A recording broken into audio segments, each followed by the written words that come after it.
Okay, morena everybody, and welcome to the Strategy, Finance and Risk Committee meeting Monday the 19th of February 2024, our first meeting this year. Welcome everybody, nice to see faces, and we have Roharu on Zoom. She's staying away and keeping her germs to herself. Thank you very much. In terms of health and safety, a reminder that if the alarm sounds, we make our way across the road, and we can get there now and wait for further instructions from the staff. Reminder, the meeting is being live streamed and the video is publicly available on YouTube. And a reminder to turn either off or onto silent your mobile phones. Thank you. Opening karakia, is that you, Shed, or Te Pio? Done a deal, he's going to close, is he? Morena tātou, kia koe rā Anne, me ki rā ngā kaikomihana, ai ngā mema o te poari nei, tēnā koutou, tēnā tātou katoa. Me tīmata hoki rā tātou, tēnei hui ngā tuatahi o te tau, no reira kia nui tātou. E te atua anei rā mātou i huitahi nei tēnei ata. Ka tuku rā ngā whakamoimiti, ngā whakawhetai ki a koe, no reira manakitia rā tātou i ngā āhuatanga, i ngā take, i ngā kaupapa. E ata whiriwhiri he nei rā tātou i tēnei ata. Ko te tumanako kia whaihua, kia whaihurahi. Tika mā tātou katoa. Nō reire te atua tēnei mātua ne tēnei kia koe. Āmeni. Thank you, Shad. Now, apologies. So we've got an apology from Dr. Wayne Bilby. Apology from Martere Duncan, who's doing her jury duty as a good citizen. You move? Shad moves and Bill seconds. Thank you very much. All those in favour say aye. Aye. Against, carried. No one booked in the public forum. Late items? Got any late items, have we? No. Confidential business to be transferred into the open, none at this stage, and no change to the order of business. So that brings us to the confirmation of minutes from the meeting on the 4th of December, which seems like a long time ago.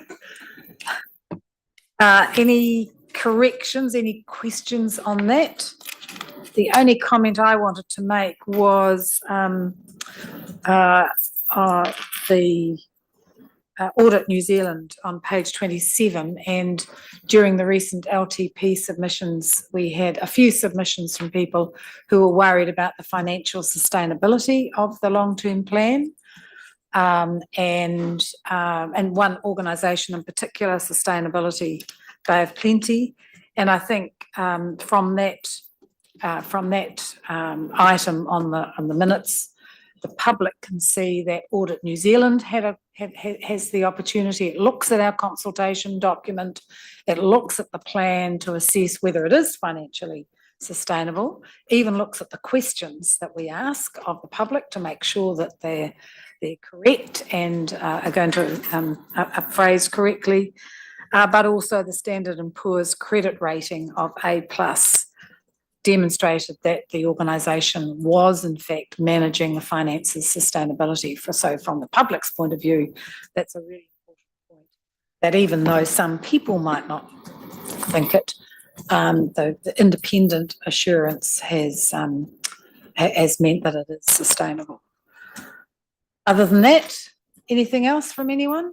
No? Would someone like to move the true and correct? Stephen and Shad, thank you. All those in favour say aye.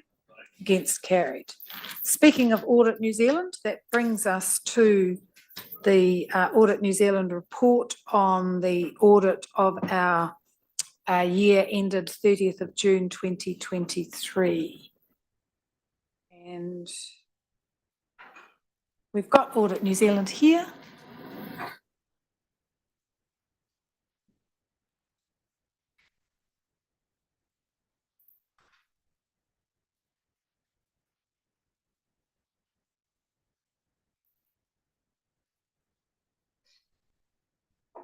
Good morning. This is our opportunity to share with you the results from the final audit of the 2023 financial year. So Anton from Audit New Zealand is here, and Maren, our Head of Financial Compliance team, is also here. They can answer any technical questions. There were 3 new matters added during the interim and final audit process. One of those matters was cleared during the process, and that was in relation to conducting an annual fraud risk assessment, and the risk team have already implemented that. There were 2 other matters, remaining matters. One was on the useful life of assets, and the other was on the monitoring of the B cards for staff.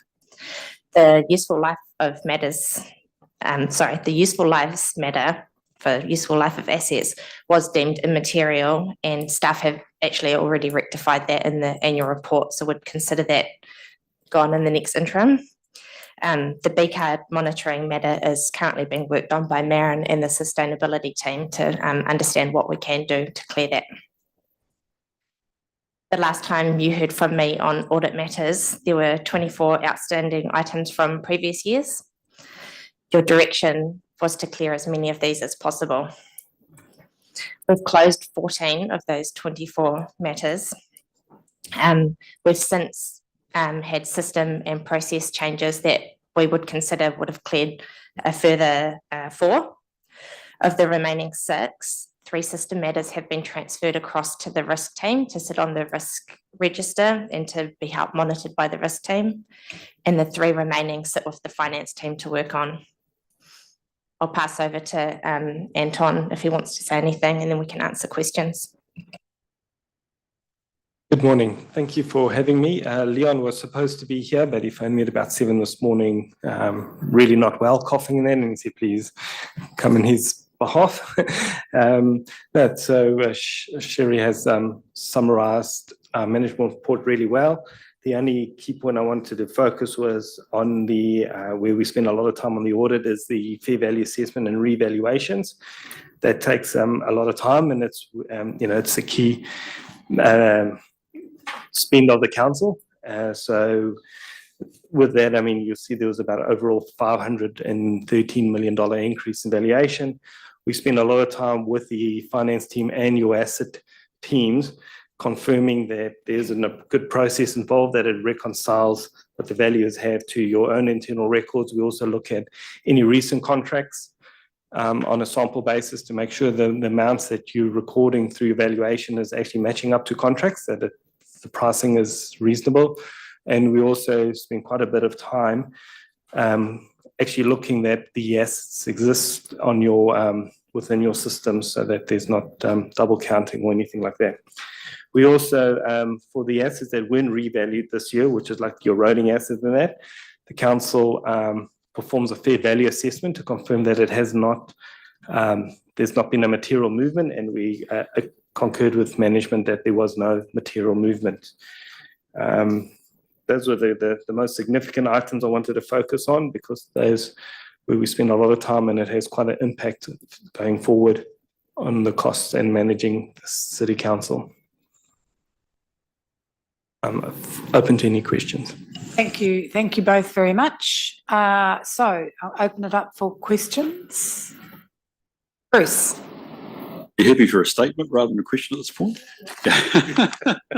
Look, Anton, just thank you for the report. I just wanted to reflect, and there's 2 or 3 things here that I think is important, and certainly as your independent I look for. And believe it or not, they are pages that haven't been referred to, which is 44 and 45 of our agenda, which is about our control environment and internal controls, and indeed the following item on our formal fraud risk assessment. And I think it's always important, and while I expect it, I'm always grateful to staff that a culture of honesty and ethical behaviour has been created and maintained. I think it's important to read that out, and that indeed staff maintain systems which are capable collectively of preventing or detecting or correcting material misstatements. I mean, that's really important, because on an ongoing basis, we'll receive financial information, and it's great to know. The other thing that I just wanted to observe was a very helpful discussion from both Anton and staff over the fraud risk assessment, which is to reflect that normally, I'm glad to say, I think for most of local government, fraud doesn't constitute a strategic risk. It's not big. And yet it's something which, as governors, we should be very aware of. So I'm grateful that I've got the management comment there, understanding our fraud risk is being managed.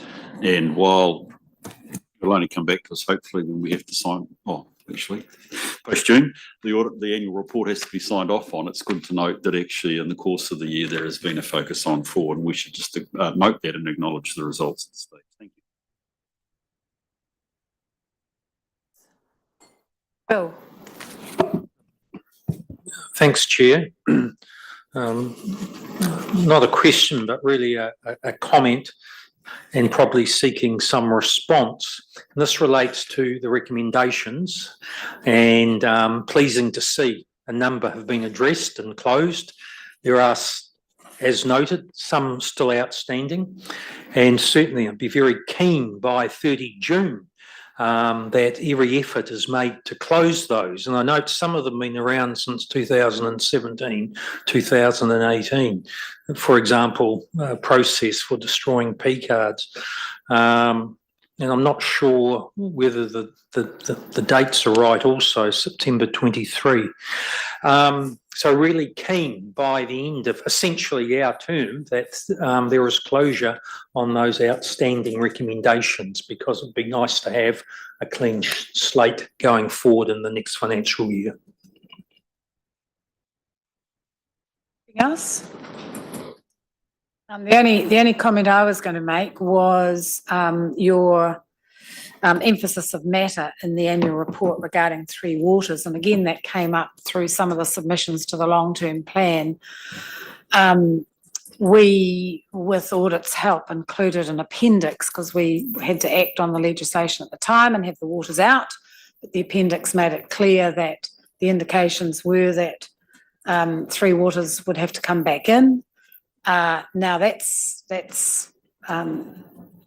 acts have been repealed, but it's very clear that the waters are probably going to go back out again. So I don't think that local governments that have put off decisions around the Three Waters are actually any better off trying to put together a 10-year plan, because whilst the old legislation had a process in place that councils had to follow, then without that, the indications are from the new legislation, the impending legislation, is they still have to make sure they're financially sustainable, which means most councils won't be able to do it on their own. So they'll have to form collectives, it'll have to be off balance, and they have to meet the standards. So those that criticise us for not delaying, really, we would gain very little by delaying. I think the best thing we can do is work with what we've got and plan for a system around Three Waters that meets the requirements of our community, but then shows, I think we have to lodge a water plan with the Minister by next year, mid next year, that shows that our management of the Three Waters is financially sustainable and will meet the standards. And the best thing we can do for an incoming council is get on and start shaping what that might look like, regardless of whether it's in or out of the long-term plan. Anything else on the minutes? Thank you, Bill. Seconded, Bruce. Not on the minutes, on Audit New Zealand, sorry. All those in favour say aye. Aye. Against, carried. Thank you very much. Anton, thanks for stepping in. Give Leon our best. Wish him a speedy recovery. 6 monthly Treasury update.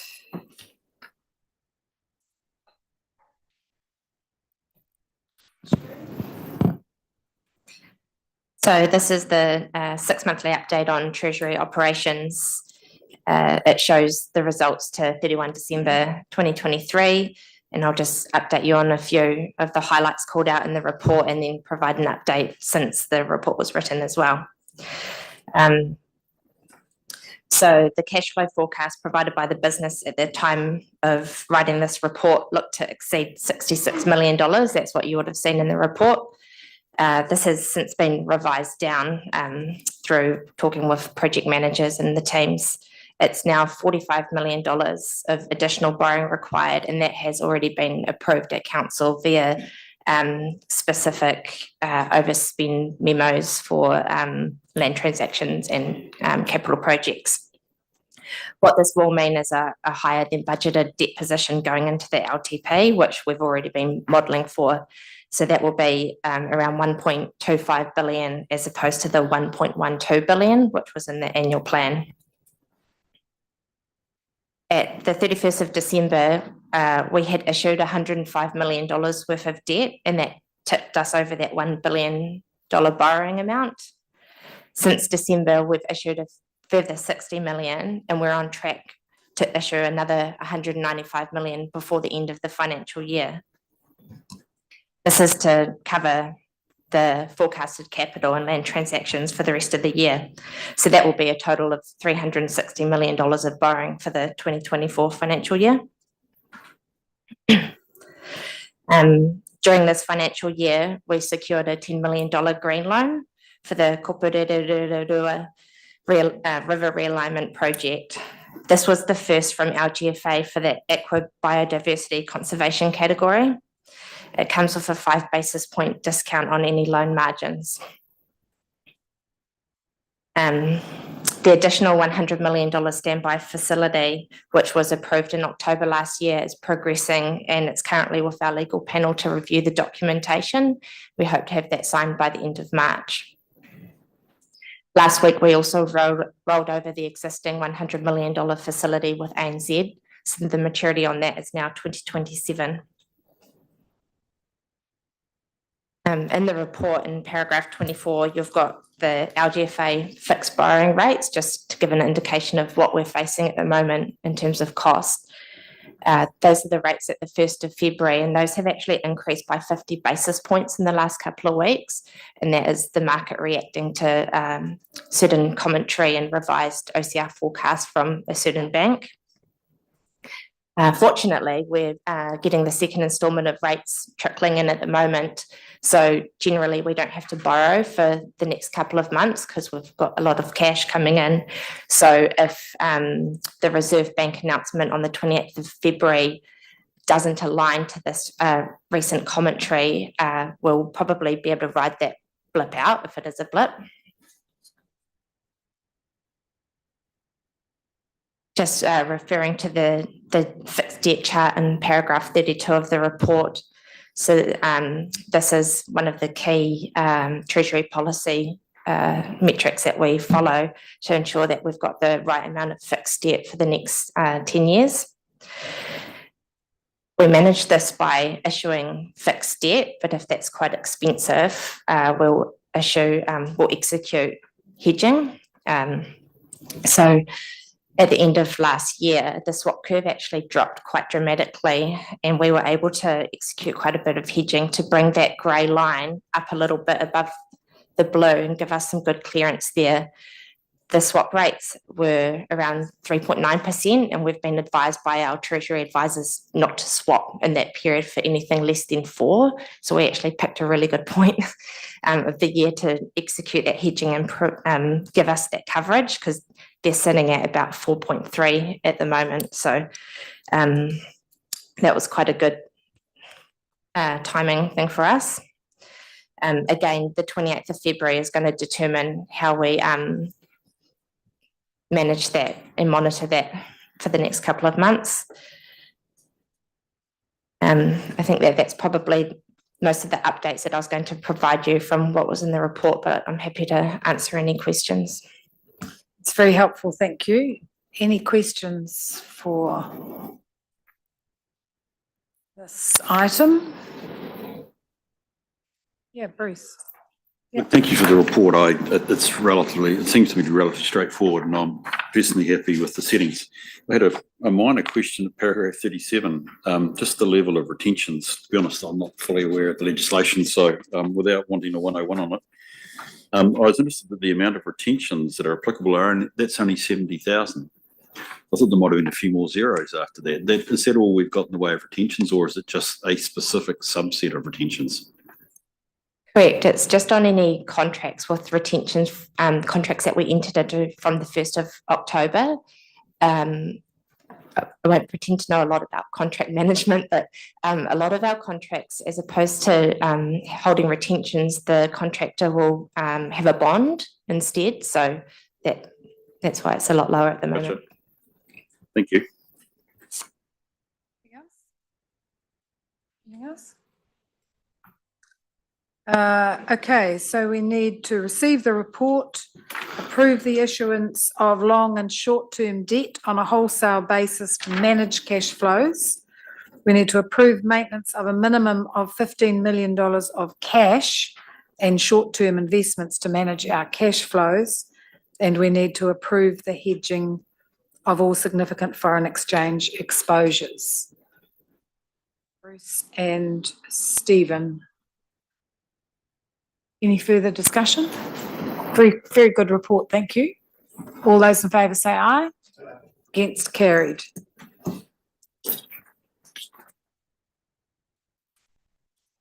That brings us to the engagement of audit for the 2024-34 long-term plan. So that's the letter of engagement for Audit New Zealand. Any questions? Pretty straightforward. Someone like to move that we receive that report, copy of the letter attached to Pure? Yep. And Shad seconding. Thank you. Any discussion? All those in favour say aye. Against, carried. Issues and options for draft response to the landslides policy. Philip and Vicky. And Vicky. Just by way of introduction, the last year council responded to the Auckland anniversary, heavy rainfall, as well as additional flooding, especially in Maungatapu last year.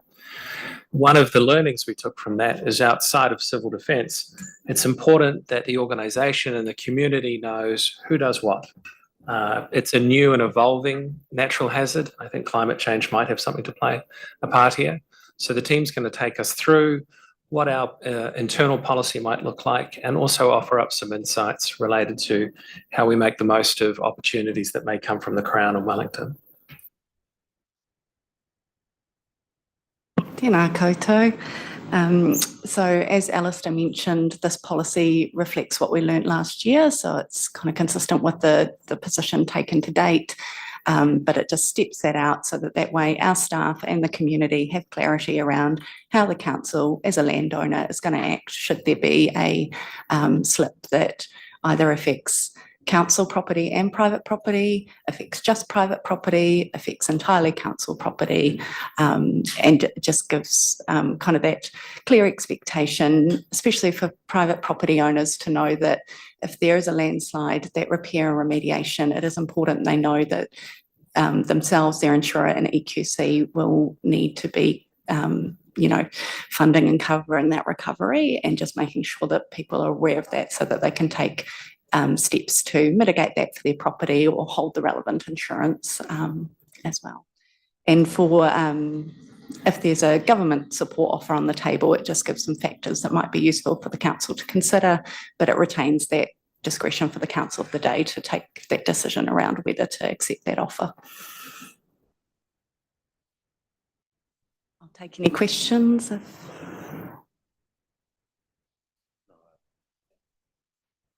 I think it's a really important thing for council to have. When it happens, it's very emotional and for everyone involved. And so the important thing, I think, is that our staff have, well, first of all, the public understand who does what and when, and our staff have good policy that they can follow, and also for elected members who get involved in quite emotional circumstances, because you can always change policy, but when you're talking with people in the midst of all that, it's good to have that policy to fall back on and understand.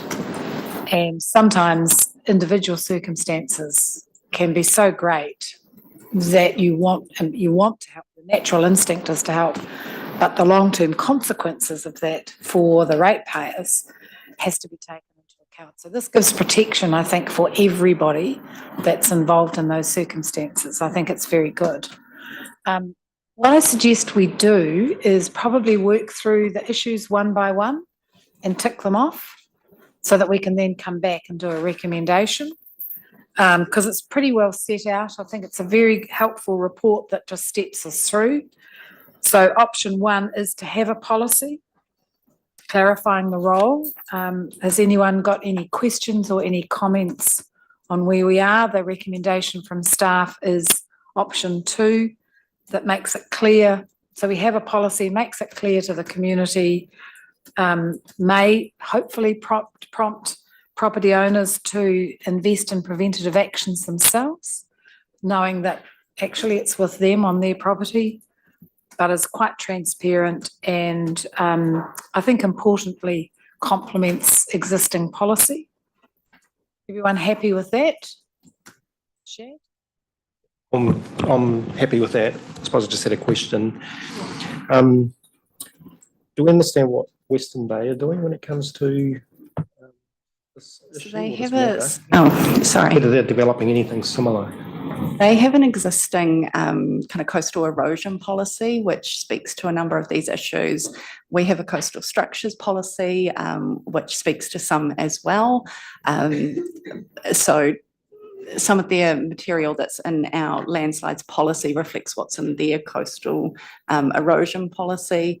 Some of our coastal structures policy covers a little bit of this. It's just really just covering it off for those inland landslides where for our policy it wasn't as clear that the principles applied across.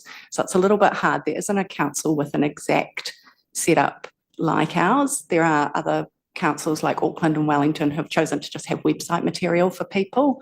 But we just kind of felt that given we've got a coastal structures policy already, it would be helpful to have one around landslides as well, just to give it that same formal nature and status, I guess, in terms of for the community. So the answer to the question is it's more or less in concert with Western Bays, but the actual policy structures are different. Is that what I'm taking from your answer? Correct, yes. Okay. All right. So issue 2 is the principles of the policy. Everyone happy with that? Issue 3, support for residents to recover. And we're picking up probably what Whakatane's doing. The only thing is that having gone through Edgecombe, providing those navigators in major circumstances like that, but we would always have the option to do that. We're not writing it into the policy, but in major circumstances, we can always change the policy. And that would be at a council level to instigate those navigators. So you'd naturally be able to go outside of the policy just by noting that you're doing something inconsistent with the policy. That would be fine. So happy with the recommendation on that issue? Yep. Issue 4, landslides on private property. And the proposed policy is that no involvement over the Building Act and civil defence duties. So that's really putting it back on private owners. Everyone happy with that? Yep. And landslides from council land onto private property.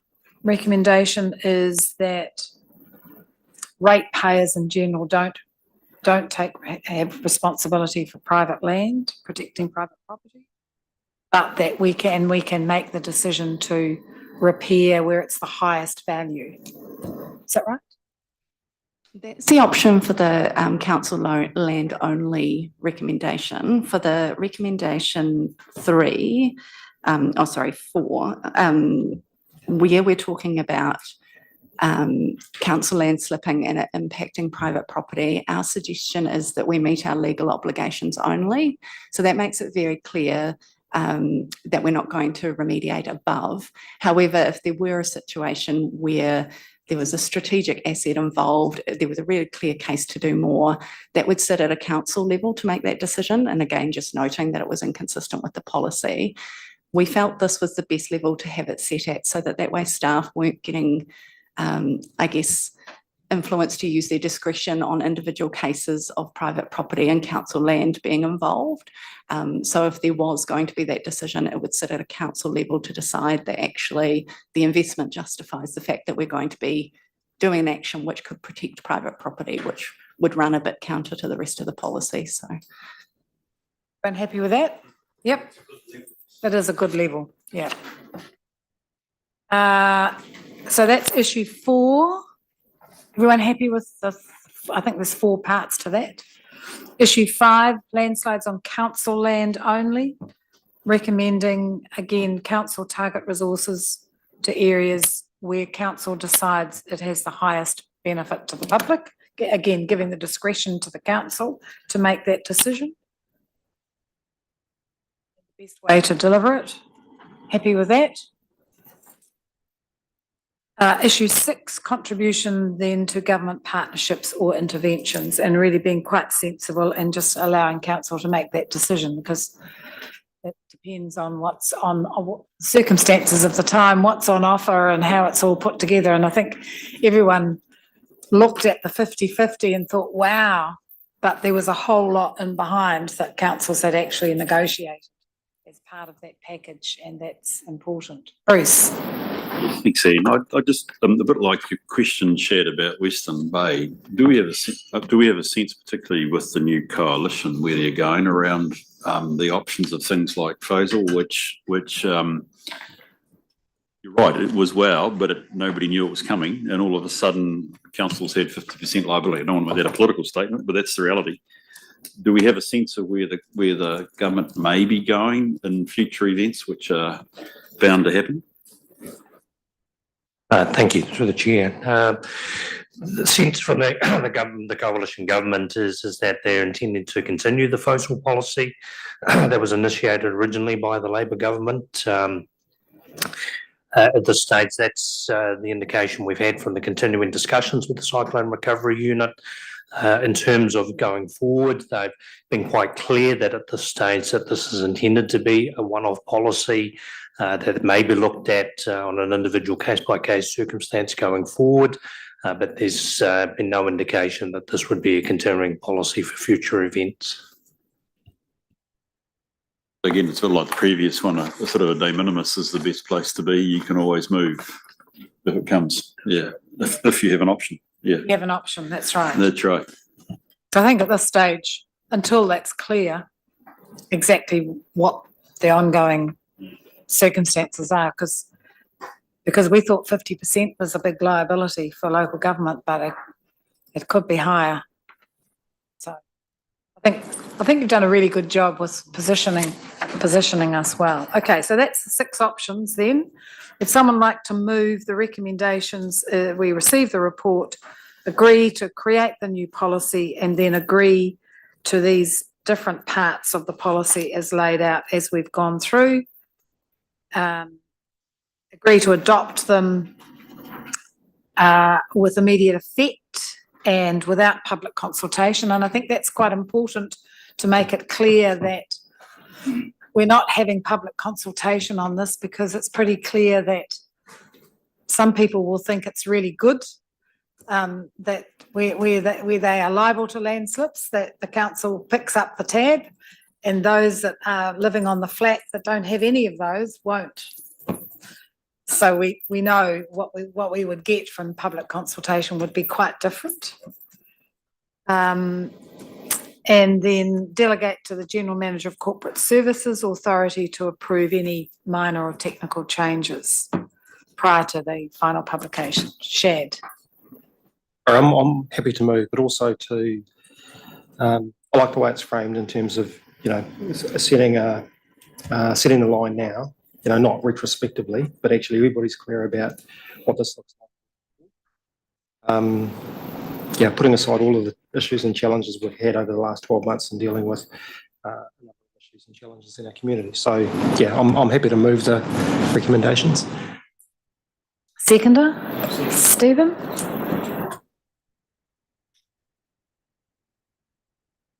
All right, any other discussion?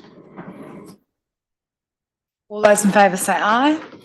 Against? Carried. Thank you very much. Thanks for all the work. Financial monitoring report, Catherine and Tracy, I see there. So this is financial performance to the 31st of December 2023. Quarter 2. If I could just introduce this briefly before I hand over to Tracy, really just to point out that executive are very aware of pressure existing around what is looking like a deficit for this year, driven particularly from depreciation and interest, and we know the increases in the interest markets. The good news is some of that is driven from a large capital program and the delivery of that. So I'll hand over to Tracy, but really just to point out that we are actively managing what that looks like for the rest of the year. Good morning. So this is the quarter 2 financial monitoring report. So for the first 6 months to December, and it contains the first, I guess, meaningful forecasts towards the end of the year. Can I first point out there is actually an error in paragraph 4. I don't know how that happened. Capital expenditure is actually 171 million against a year-to-date budget, excuse me, of 229, which is just on 75%. I understand that capital will be discussed at length shortly, so I won't go into too much detail on that, except to say that the forecast at the end of December of 415 million is likely to be revised down. Moving on to the operating income and expenditure. Overall operating deficit is currently 14 million unfavourable to budget and is forecast to be 42.2 million unfavourable. It's important to note that this is not all funded by rates in the current year. The rating impact is forecast to be 2 to 3 million more than budgeted, largely related, as Paul said, to financing costs, depreciation and salary costs. Operating revenues are forecast to be ahead of budget between finance revenue, subsidies and fees and charges. The operating expenditure forecast at 49.4 million higher than budget does look like a big number. The biggest individual impact is actually from depreciation. We set the annual plan early last year, and at that point, the impact of revaluations was unknown. And as it turns out, the revaluations last year were extremely high. So that's had a massive impact on our depreciation expectations. And also we didn't have a feel for what capitalisation would be last year either. So the two of them together has landed us with depreciation of quite a lot higher than forecast. 28 million of that projected overspend is either brought forward from 2023, so that's expenditure and funding, or expected to be loan funded due to benefits derived over time. Personnel expenditure is currently forecast to be 3 million greater than budget. The impacts of the Christmas and summer holidays are not reflected in those numbers, and we would expect that to bring actuals down somewhat, and possibly the forecast as well. Noting, however, that budgeted salary savings are not being fully realised as vacancies are being filled quicker than historical averages tell us. Gross debt is now at 1.05 billion. Sorry, that was at the end of December.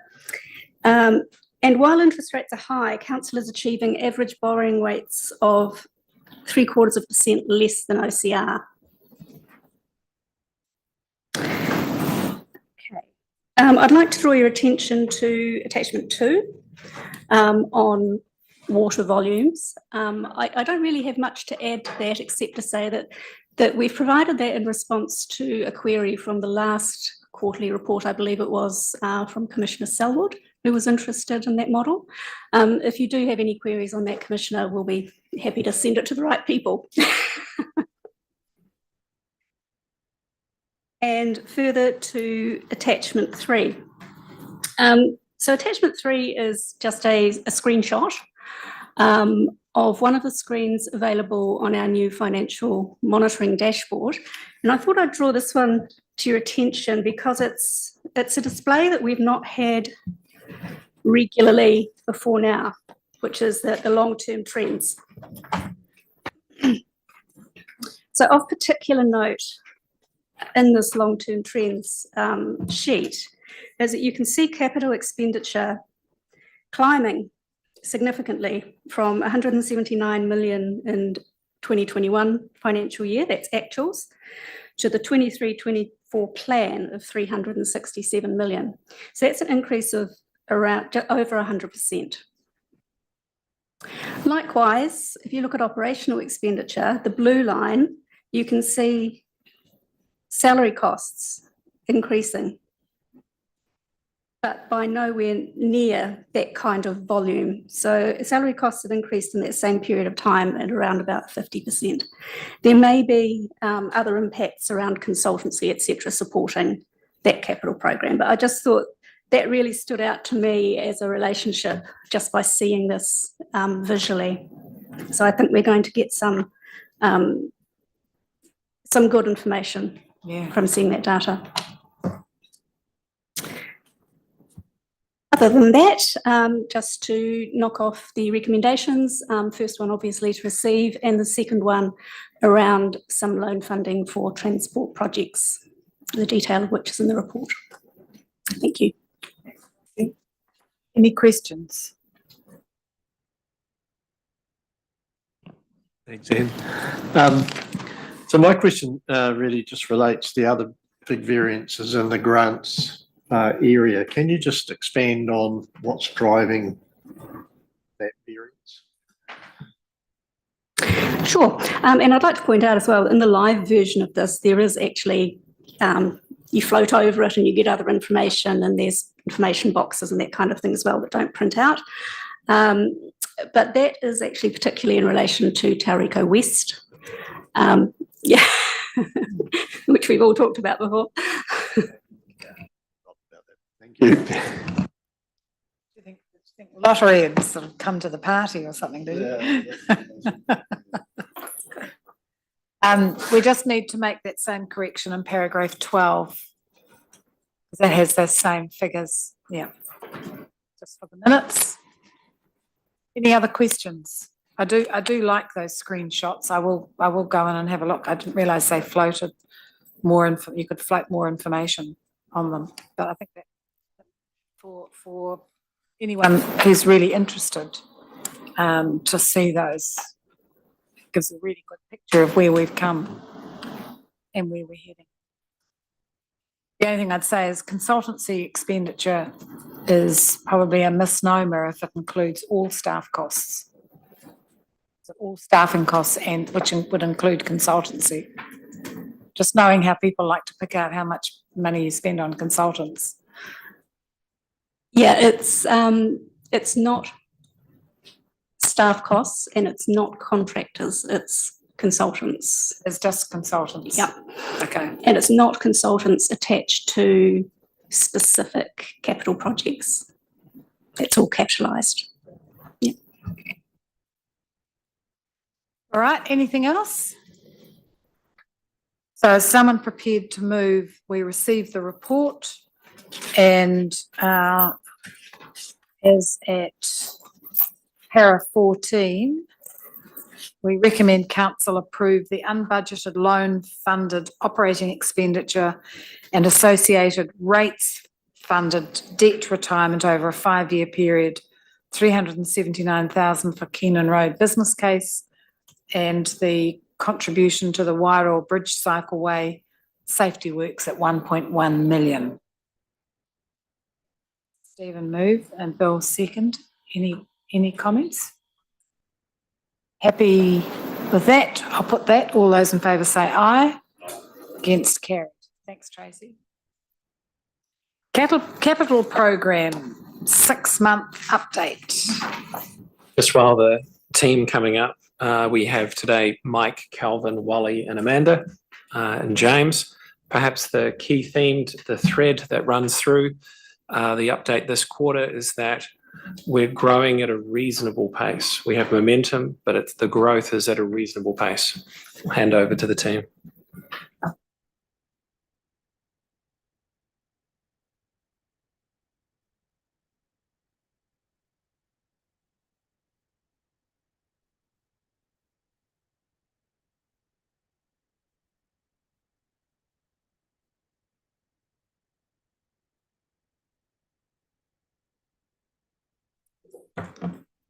Good morning. Just a presentation on the 6-monthly update on the capital program. So I'll just do a bit of an overall progress at the end of December, some kind of key headlines or some risks that are emerging, and then each delivery team will go through presenting where they're at and some highlights and risks, and then we'll wrap up. As Tracy's mentioned, the capital program's at about 172. This is about 26% ahead of where we were this time last year, about $35 million. And we're forecasting around that 410 mark, expecting a bit of a pickup in the second half of the year.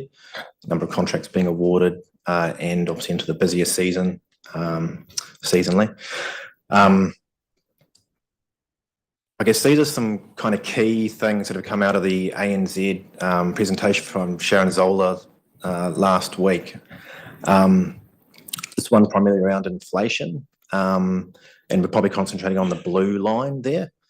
It's showing a 3-month forecast. This isn't an annualized figure, it's just what this sector is looking at the next 3 months.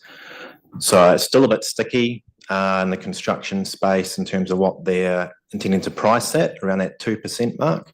So if you were to annualize it, it would be 8, but I think that's probably going a bit too far.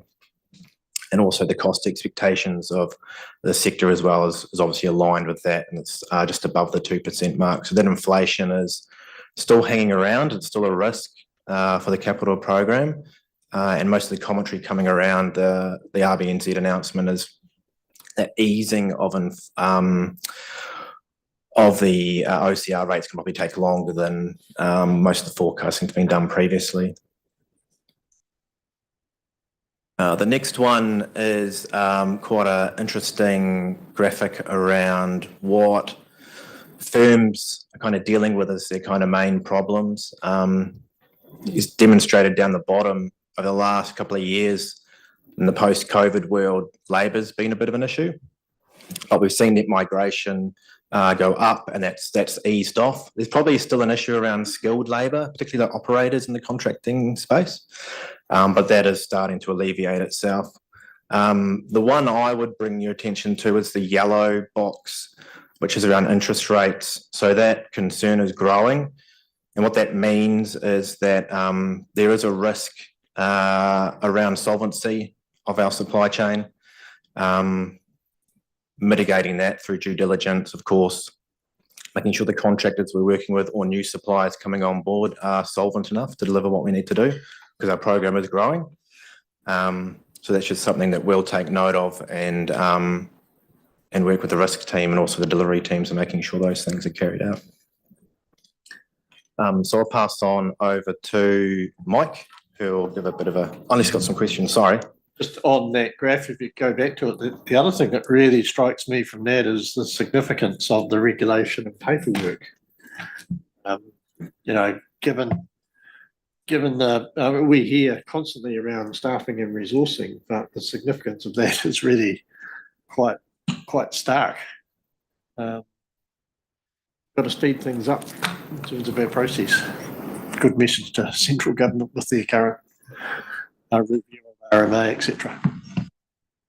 But I think we're also having a potential deputy prime minister. I'm not quite sure what you call him. Is he a deputy prime minister who's looking? Are we accumulating some of those regulations to pass on, because some of them might be quite easily resolved through that regs review that's happening? I mean, they'll be looking for stuff that's easy. Are we working with our locals on some of that?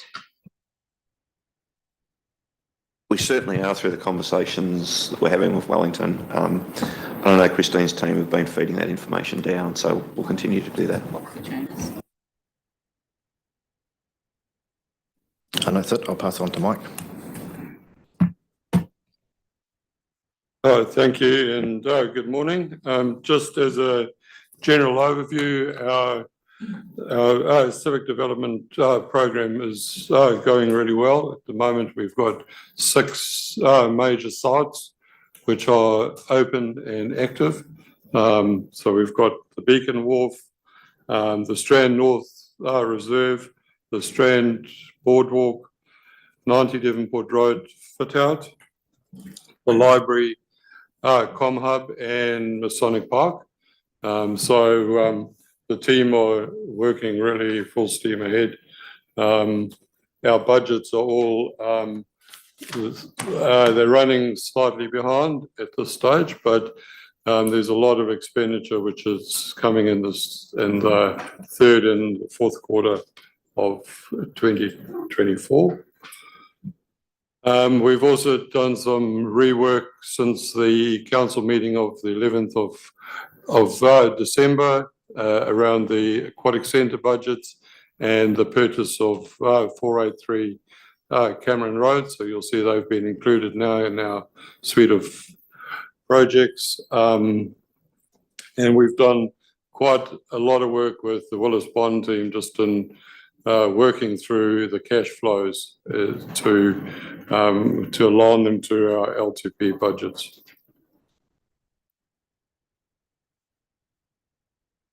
Sorry, one too many. All our projects in terms of risk, scope, cost and time was all in the green apart from the 90 Devonport Road project, the fit out. We just a couple of concerns around any scope changes that may arise at this late stage of the project and any implications of those changes on our current budgets. We will try and work within the existing scope as best as we can. So again, these are the risk increase, cost escalations across all projects. I think James has given you some surety around the market trends at the moment, but we have got a number of our contracts where we've got ECI contractors in place and under strict monitoring and tracking and also reporting through the Te Manawa Taki o Te Papa board. Increase project delivery timeframes due to late design changes, again working with the ECI contractors and also again ensuring that any design changes are managed within the existing budgets, and then the constrained contractor market. We do coordinate regular meetings between the project managers and the contractors, and the director of Willis Bond reports to the board on a monthly basis and provides an update on any risks or issues that could be faced in the future. And then finally, just a couple of the highlights of our projects completed to the end of December. Dive Crescent. So the Dive Crescent car park stage 1 and 2 was completed and opened just pre-Christmas, as well as the Tunks Reserve, Elizabeth Street East. And there's a couple of night shots there of the project, just showing the quality and the standard of delivery. On the bottom left, 90 Devonport Road.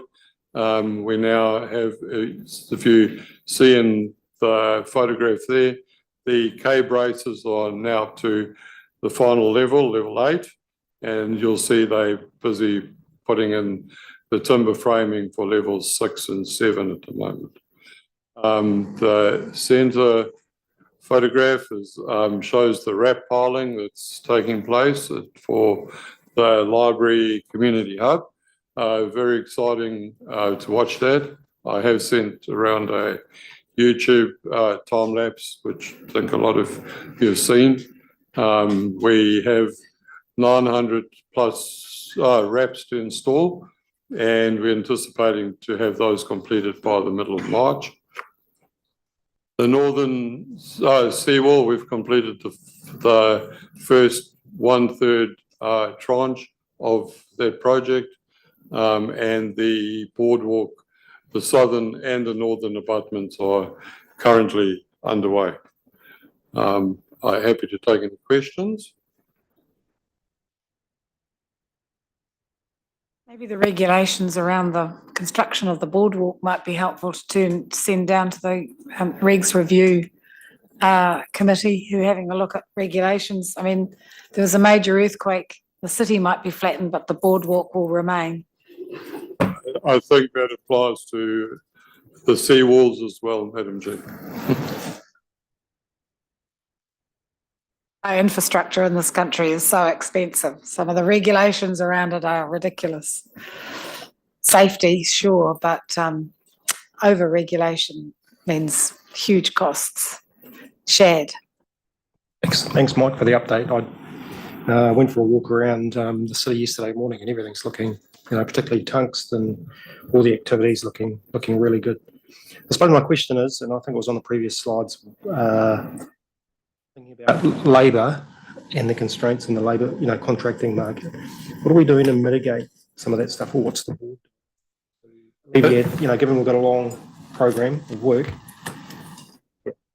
I think the one advantage we have is the LT McGuinness team. You will, in the coming weeks, they have instigated things like a new apprenticeship scheme where they are growing local youth into programs. Last week, I was part of a tour of 90 Devonport Road where we took students from the Keystone Trust. These are young industry students coming through. In terms of the general labour market, I know LTs do regular recruitment offshore. So I think in terms of LTs, LT McGuinness, they have got a strategy in place, and that is working.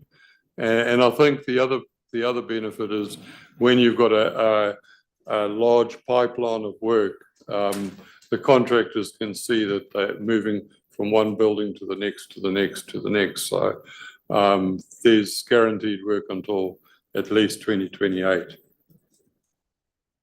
Just to echo that point, the surety of pipeline is the best way of mitigating that risk. So locking in a long program of work through the LTP, we've seen over the last couple of years with construction growing, that certainty has been there. So that's the number one mitigation around controlling that labour risk. Thank you very much. Bring up Amanda to cover off spaces and places.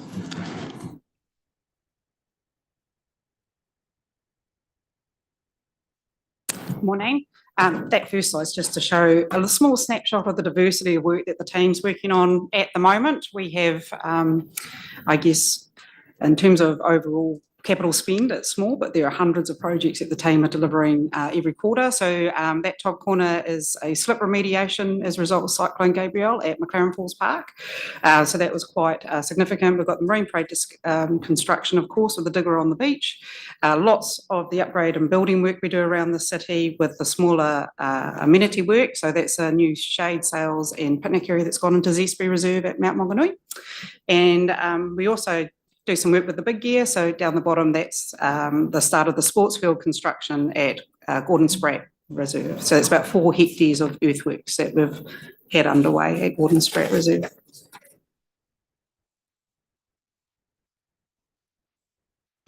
So how are we tracking in terms of spend? We're doing extremely well. So we're being on target at the moment in terms of the financial year. And in terms of our capital projects, we're looking at hitting our forecast. We've got a pretty high accuracy in that forecast. The team are really focused. We've done a lot of work on forecasting and making sure we're getting good accuracy around it. So we've got pretty good confidence in those figures.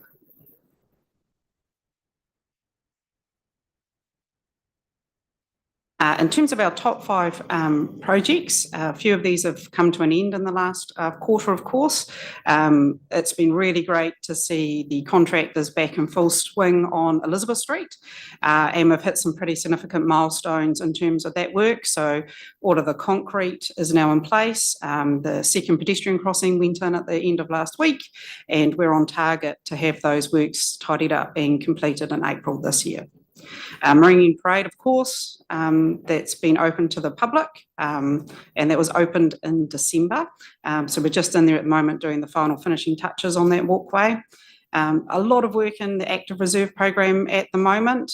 We have just awarded the construction contract for the new sports pavilion to go into Gordon Spratt Reserve at Alice Johnson. And we've also done 7 hectares in total of earthworks this season to upgrade the playing surfaces at Gordon Spratt, Moreland Fox and Pemberton Reserve, and a whole lot of smaller pieces of work around cricket net installation and other improvements on reserves. In Kokorerua Valley, work is in the final end of that construction season there as well. We'll be looking at opening and livening the northern alignment as the final piece of that work in about March, April this year. And on Manawa Falls, Te Rere o Manawa, that was open with a blessing on December 1 for the walkway section of that work, and that's been well used by the public over summer. We're just working on stage 2 of that at the moment, which is the construction of a small shed, which will serve as a ranger office / visitor centre on site. The other significant piece of work, which doesn't pop up into our 5 top programs at the moment, but will be of interest, is we've just awarded 2 design build construction contracts for both the community centres in Gate Parr and Maryvale, and those project working groups and those teams are coming together on that pretty quickly. Can you just, on the reds on cost and yes. time on Elizabeth Street, so I take it because of the delay, it's costing us more? Yes, so obviously it's 2 years later than what it's meant to have been completed because of COVID and other impacts. That obviously has some contractual impacts in terms of that project. We're working with the contractors at the moment to understand exactly what that's going to look like in terms of the final claim. So risk and opportunity, so similar to what you heard previously, inflation and cost escalation, there's still a lot of pressure on project budgets. We have a lot of program interdependencies, both with our internal teams and also with external partners. So for example, at the skate park, working really closely with KiwiRail on the level crossings there, and also with our colleagues in transportation.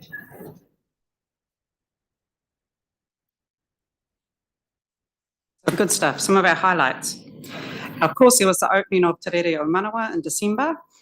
We also had the opening of Marine Parade Coastal Walkway in December.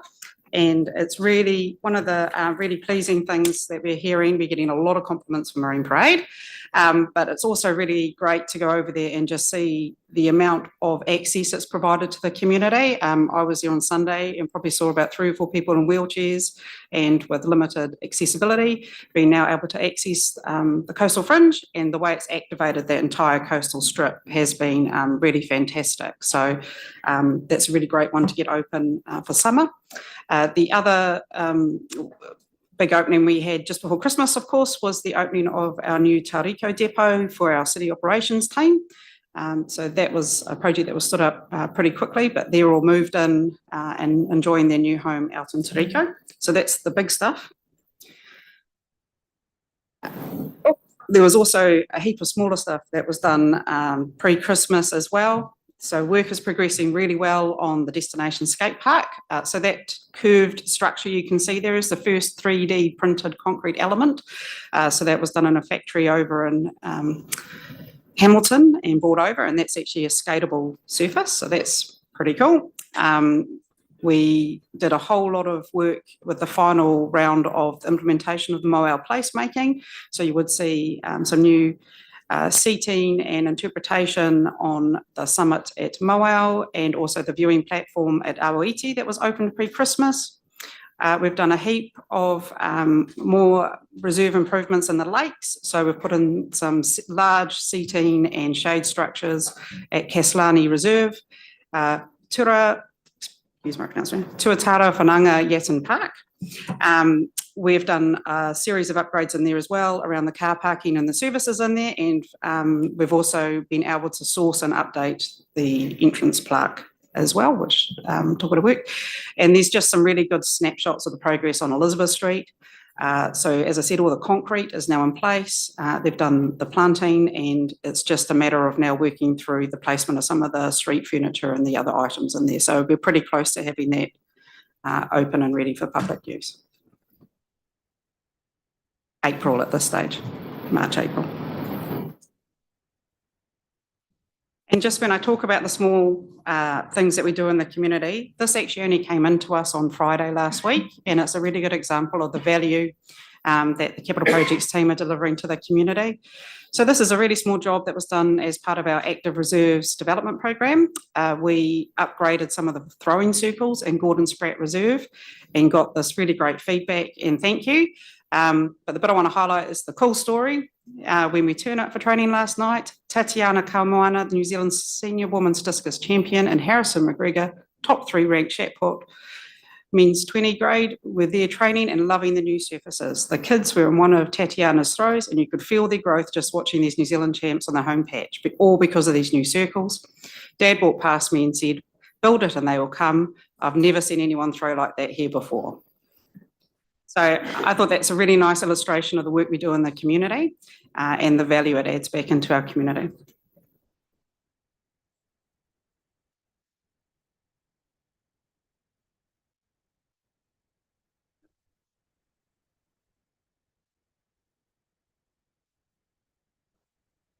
Really just an acknowledgement, Chair, in terms of the work that's gone in this particular area, filling those gaps that were very evident when we started. But I think the momentum that the team have created and the passion they've actually brought to the development and the maintaining all of the sites and range of other projects, because whilst a lot of these projects may not be big ticket item in terms of expenditure, they are often highly visible, fulfilling a clear community need. And we got some of that positive feedback last week in the LTP hearing. So I just wanted to acknowledge it. And that general investment in community facilities and public spaces. It does pay dividends for the community because they are highly visible, and obviously in terms of the use that then results when those facilities are provided.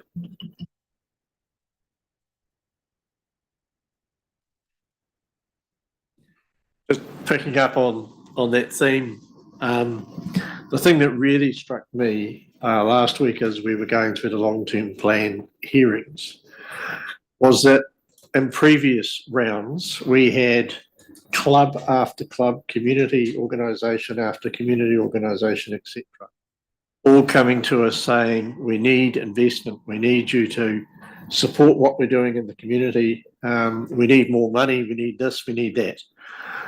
This year, there was very little of that by comparison. And I think what that is showing is that the investment that has been made, and we're seeing clear evidence of it in front of us, is really having an impact across the city and enabling so many organisations and clubs and community centres to really get on and do their job effectively. So I think it's tangible recognition that we're making progress. It's great to see. Well done to the team. I'd just add to that, in your modest way, you didn't read out the lines that talk of that relationship between our staff and the community. And I think just the end of that the service we've received from them and the dealing throughout the install to ensure the required outcome was reached. And I think that's really important too. I mean, you know, really support the comments about the investment that we're making, but actually it's also about making sure that, and we heard this last week, was that they're on the ground, they know what they need, and our staff are actually working alongside them to make sure that what we're delivering is fit for purpose, fit for their purposes. So it's really good to see that reinforced and compliment staff from us all. Thanks. Okay. Yep. Yeah, and delighted in terms of the 2 community centres that Amanda outlined. Well, you know, one of them in particular has been on the books, well, I think just about for decades. So just acknowledging in terms of the getting some of those key facilities that on past experience are highly used where they're located in communities. So, you know, really acknowledging and well done for that. But Maryvale, yes. I don't think people will quite believe it if they see construction starting. Thanks very much. So up next, we've got Wally from Waters.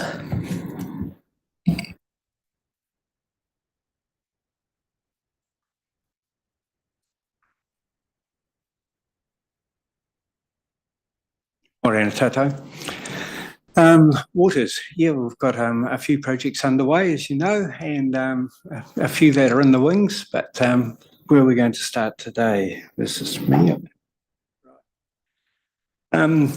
Our renewals program is going really, really well, although we do have a couple of capital projects that are running behind time, and we're going to touch on those a little bit in the risk, but certainly a couple of the major projects, the bioreactor and some of the upgrades for the Eastern Corridor are behind time, and we need to be, well, we're trying to play catch up on those. The bioreactor one is of particular concern because it's holding up some other works on the Tauranga site.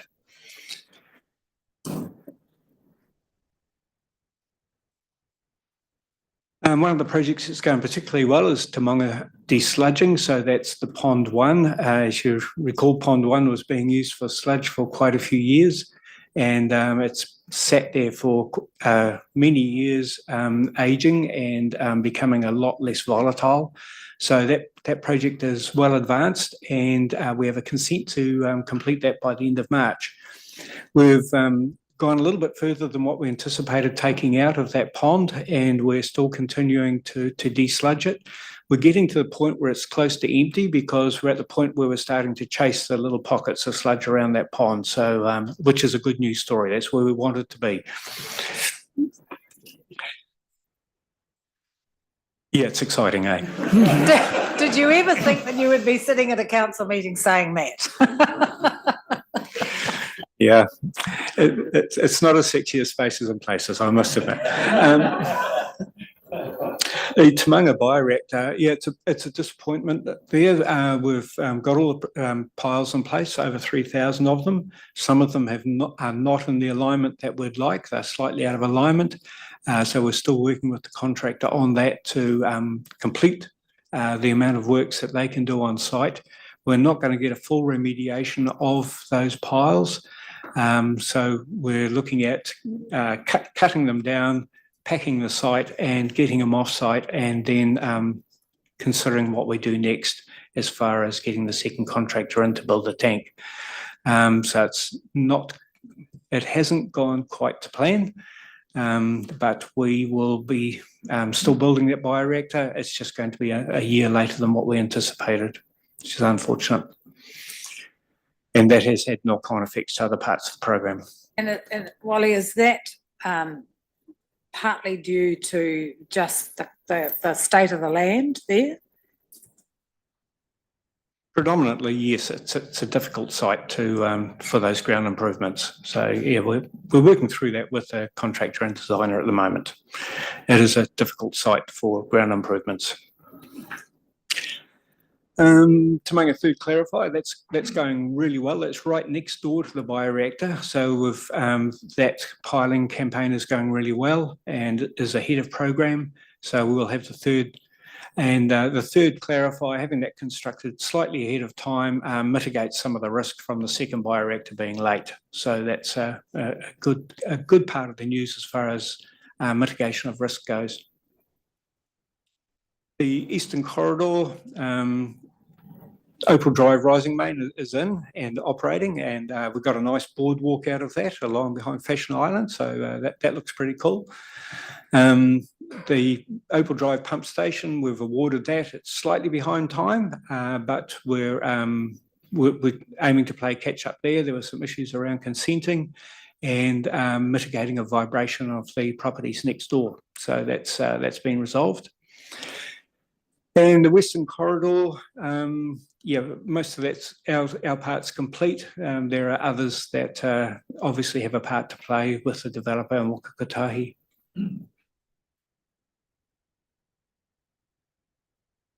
Back to the second bioreactor, was that extent of piling 3,000 plus envisaged in terms of at the commencement, in terms of the design for it?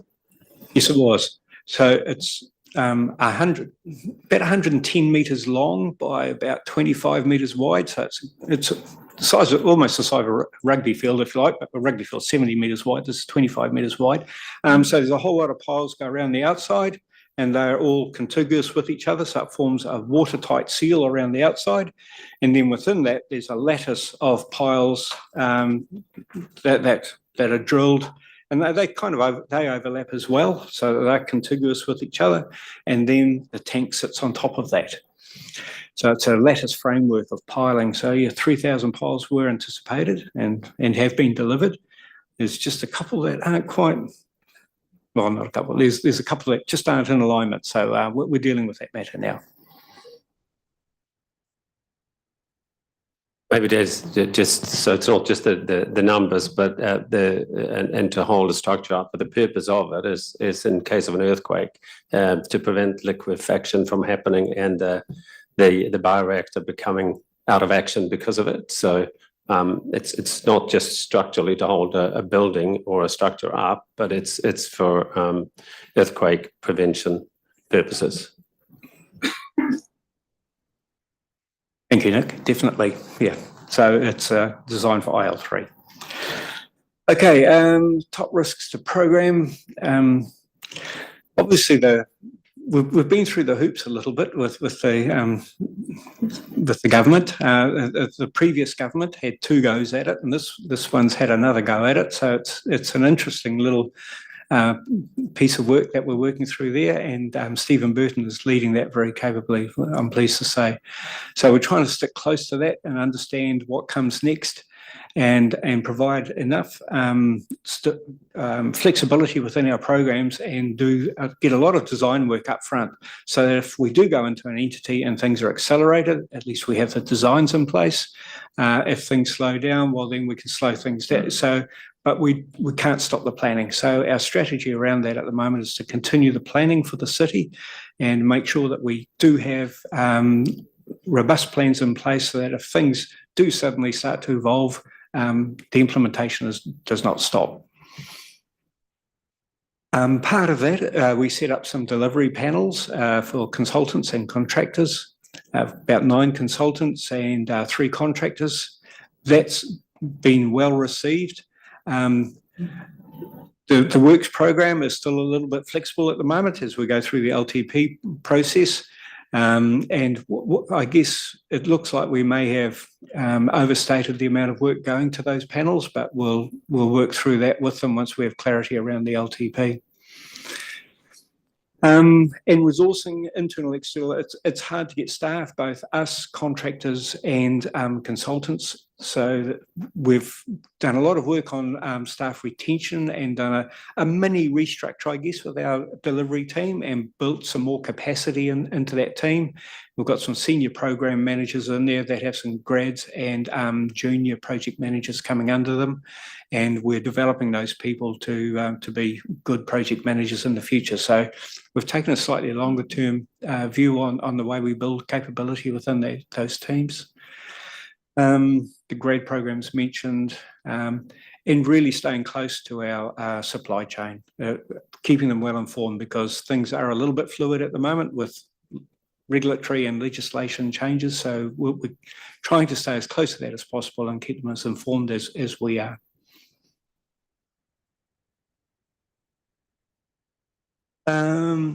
So there you go, there's the Tauranga clarifier. It's a big round circle. It's a bigger throwing circle than Amanda had.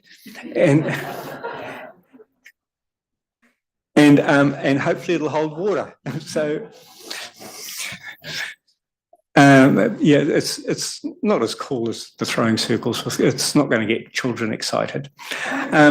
The Evans Road culvert. So we've had several culvert upgrades in the Wairaki, Te Ara of Wairaki, and that was a consent condition. We needed to upgrade the capacity of the flow through that waterway. That's well underway. The Opal Drive rising main is the pipe attached to that walkway. So we built a walkway and a pipeline attached to it. So that's been commissioned. Preload, yes. Yeah, so and some of this is just preliminary work for the dams and where is it? Pies Park. And Toto rising main, that's in service now. So that was quite a risky job. It was a very steep piece of ground and a directional drilling through very steep ground down to the stream below and connecting to new pumps down there. Palm Beach Boulevard, that's another upgrade of a culvert. So again, that's complete.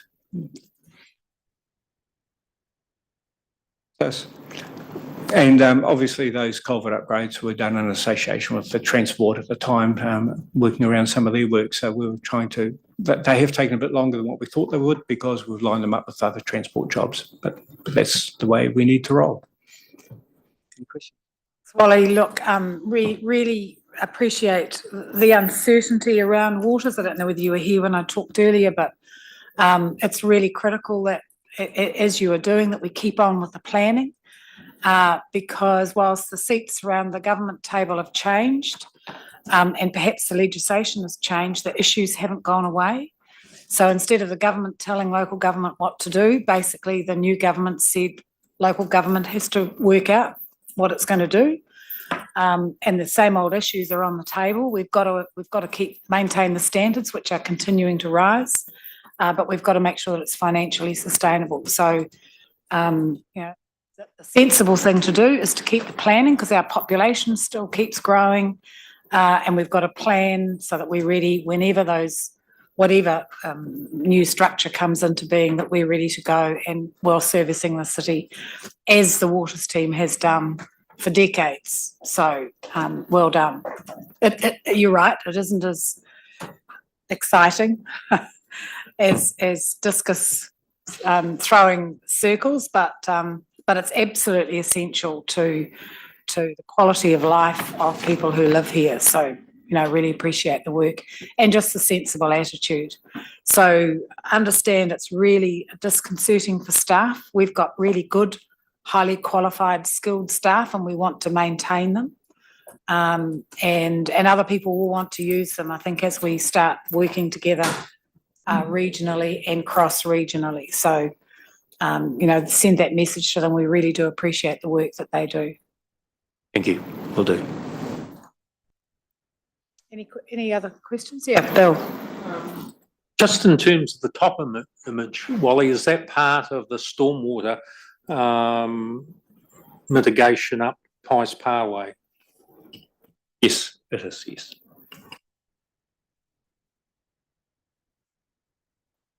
Anything else? No? Thanks very much. Last but certainly not least, we've got transport. It'll be Calvin Hill and Jason Spencer.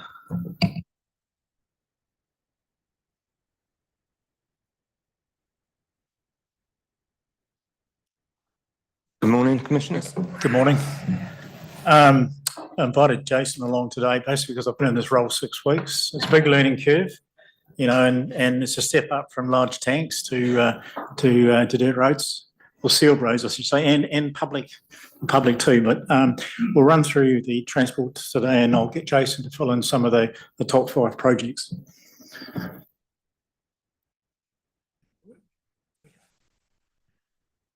Too quick. I didn't want you to see it slide. In terms of our budget across the 4 main areas, we're tracking obviously below where we should be. There is a number of reasons for that, which Jason will comment on as we go through some of those projects. I think that the key one is to focus on our budget for the end of year, which, you know, is sitting about 75%. We are doing some in-depth studies. There are some issues, as I'll point out when we get to the risk part around the rating side of things. It's certainly a little bit more complicated than water, but we'll get to that. So we'll move on to the next slide. So Jason, do you want to give us a bit of a Cameron Road? Yep, thank you very much. Just working through the top 5 projects at the moment. Cameron Road Stage 2. At the moment, it's in design as per what we've previously agreed on some of the other papers that have gone through. We've realised also that there's a funding gap through the next 6 months or so as well from the phases that we're in at the moment, which will come evident on one of the other papers that we will be presenting, the same as what we did present last week with regards to one of the other projects on 15th Ave, Welcome Bay. As I say, we're working through the design closely with GHD at the moment. We haven't awarded that contract at the moment, but working closely with them on that spend as we work through finalising the LTP. I'm currently showing 3 oranges across scope, cost and time at the moment, simply because of that flux that we're actually in as we progress through that design, as well as understanding the P95 position of that project. Tauranga West Enabling Works, we've worked through some of the funding issues on that at the moment, and we've got a slight spend delay effectively as we work through that award, which is expected in the next month or so. I'd say in the next 3 weeks. But that obviously has affected our spend profile slightly, hence with the cost and time there, I've just shown that as orange at the moment. Pakamara East Interchange, pre-construction works are still underway. Phases 1 and 2 have been successfully completed at present. Phase 3, the early works again underway. We're just working through a couple of issues with some relocation of PowerCo cables. But we still have HEBs on site and we're working with them in those early works. Again, that award for that contract is expected in the next 2 to 3 weeks for phase 3. Before you go off that, can I just talk to Cameron Road Stage 2? I think it's really critical that we don't see the scope increase. That's the critical part of the project, and if we manage that well, then the rest flows through. Indeed. The biggest risk is allowing that scope to expand.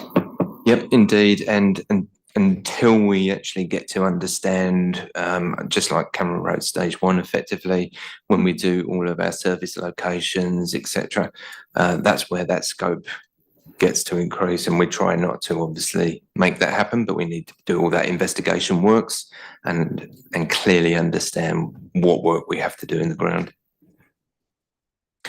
15. Just a question on the Redwood Lane State Highway roundabout, Jason. Is that initially mostly offline as opposed to on the current highway? Yeah, most of the works is offline. Initial works, that's the first places that we're actually going to is that section, and most of that is offline. Hopefully, it is offline.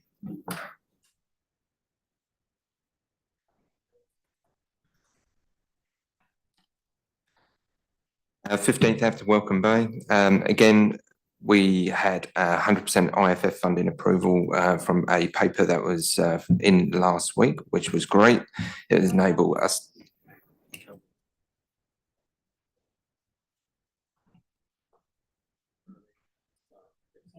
Yep.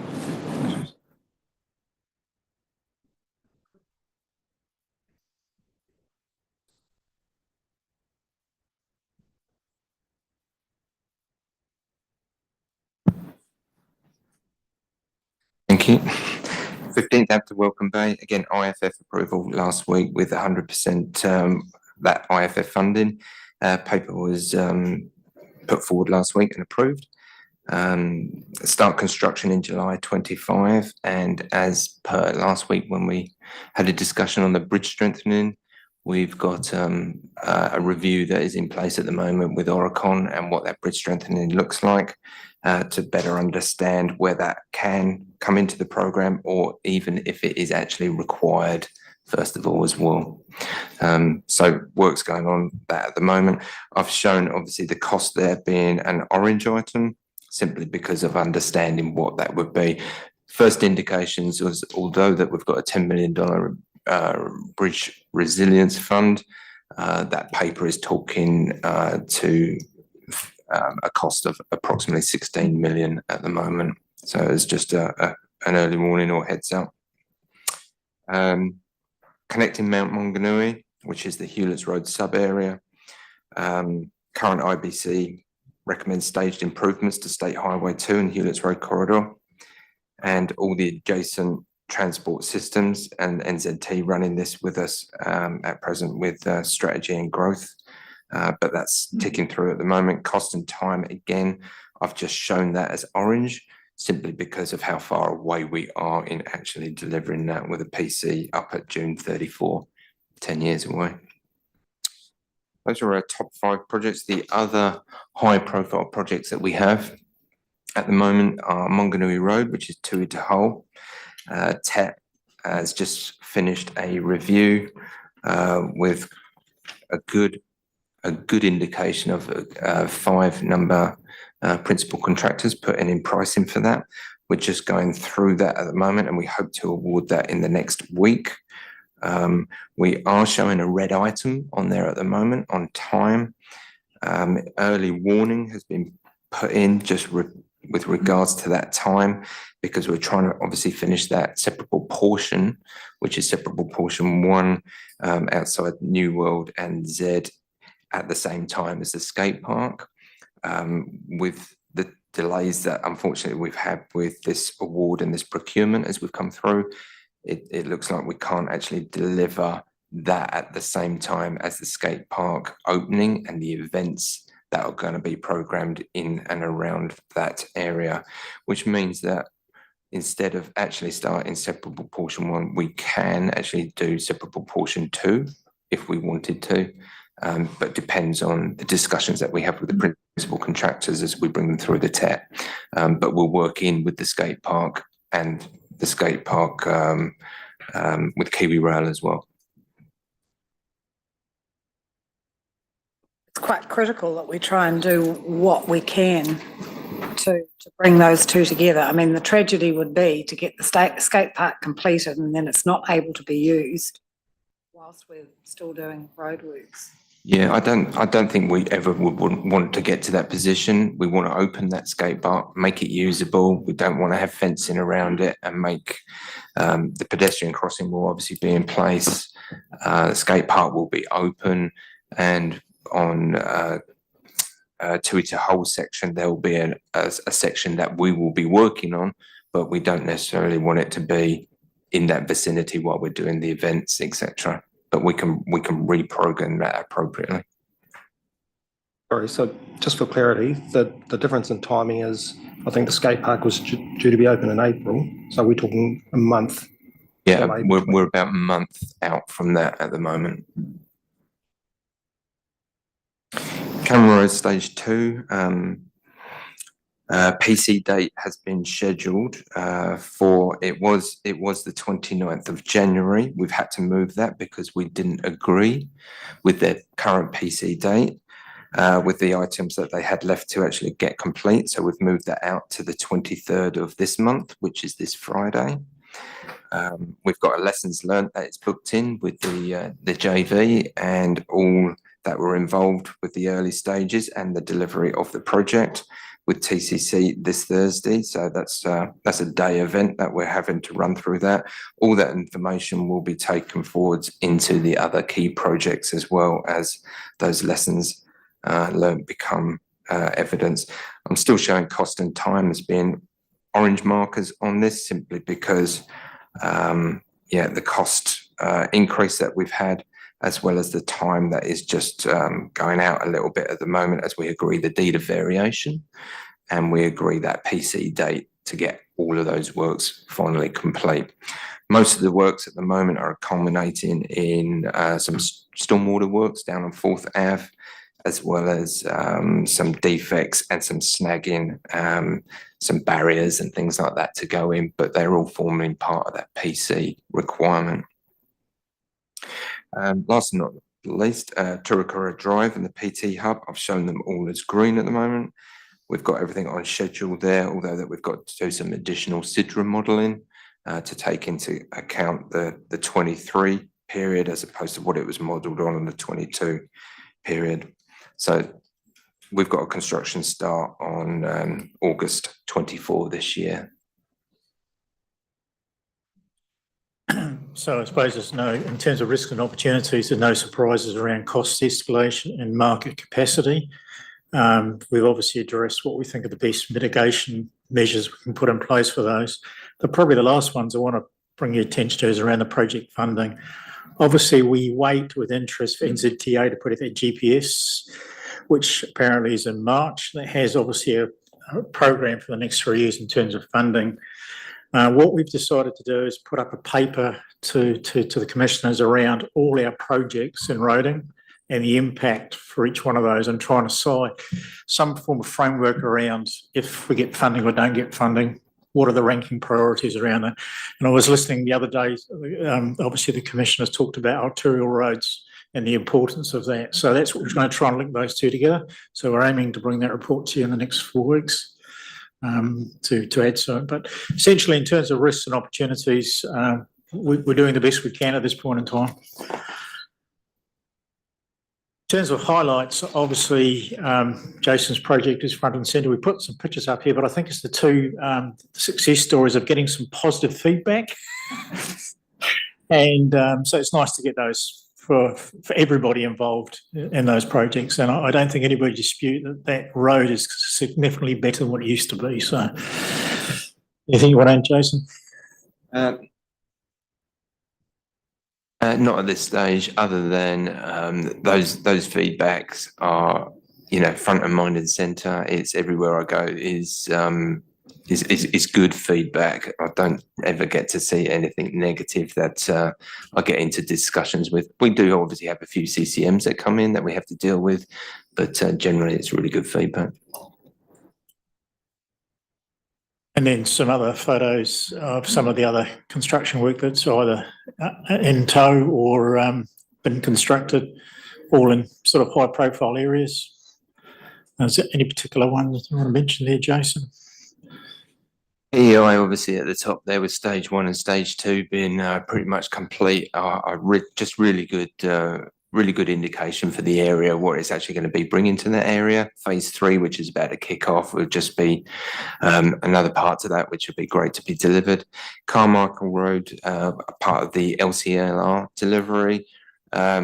Really nice area to have actually had that completed. Same as Beretta Vale and now Parton Road as safety improvements. I think the TM gets lifted off there this week, which is great.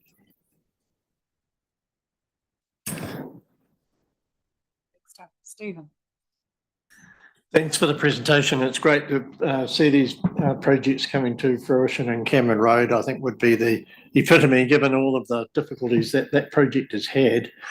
I suspect in not too many years we'll be looking back and will have forgotten the difficulties and be celebrating the success of that project. The thing that really strikes me is the significance of funding that you have on your risk profile. And it's very clear that if you read the Prime Minister's statement, State of the Nation address, he's framing a clear, hard decisions about prioritisation, and particularly in infrastructure and particularly in transport. And we know that Waka Kotahi, their tank is empty in terms of their funding. And I was involved with the regional transport strategy planning where it's clear that the top 5 projects that we have for Tauranga are probably the only ones that are going to get at least some funding and are nowhere near. You take Hewlett's Road as a classic example, a 10-year completion on that. And that's with the hammer down in terms of funding. And then I link that through to the submissions that we had on the long-term plan, which basically say that we don't want to be charged anymore. We want you just to deliver all of these projects that have been on the books since Adam was a cowboy. And why haven't you already done it? And so please speed up. So I think it's time that we put a bit of effort into clearly understanding the size of the funding challenge that we have in front of us.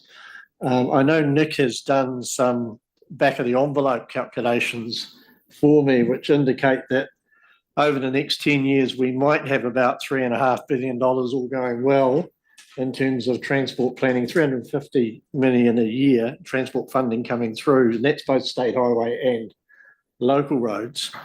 But our transport system plan, which is over a sort of a 20-year time horizon, but in reality, we'd love to see all of those projects completed in 10 years.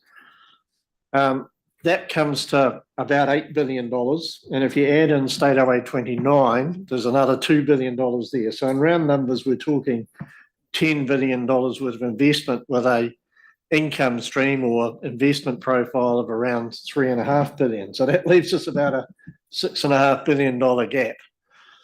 Now, what's really clear is that the current funding mechanisms of relying on rates increases, general taxation increases, or fuel and excise tax increases are not going to cut it, particularly in an environment where fuel-efficient vehicles, be they hybrids or electric vehicles, will be diminishing our fuel excise tax.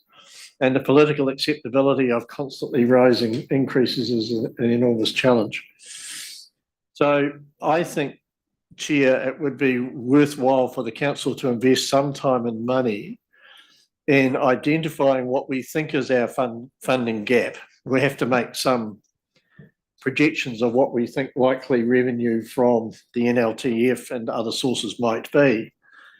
But it's important from 2 points of view. One is that we need to be representing our case strongly to central government, which I'm sure we'll do, but if we have a evidence-based case, it will be much stronger. But also with our community to understand that it's kind of an either or. Either we invest in our transport infrastructure and find alternative ways of raising the revenue to do that. And obviously I'm thinking about Smart Trip and road pricing and value capture as potentially new ways of funding and financing our transport investment. So either we do that or we don't invest at the rate required, which means that congestion will get much worse than it is today. And even on current projections, it looks like it's going to double. The level of congestion will double over the next 10 years, even with the investment program that we've got.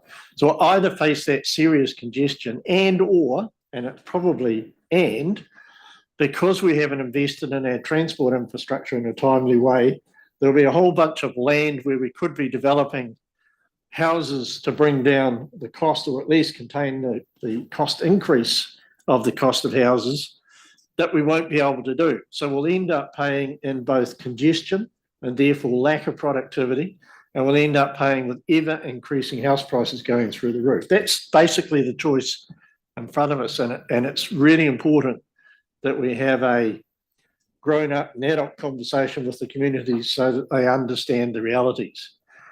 Because otherwise we'll have this uninformed view that all we need to do is spend the money better that we've already got and just get on and do it, even though the funding is not there.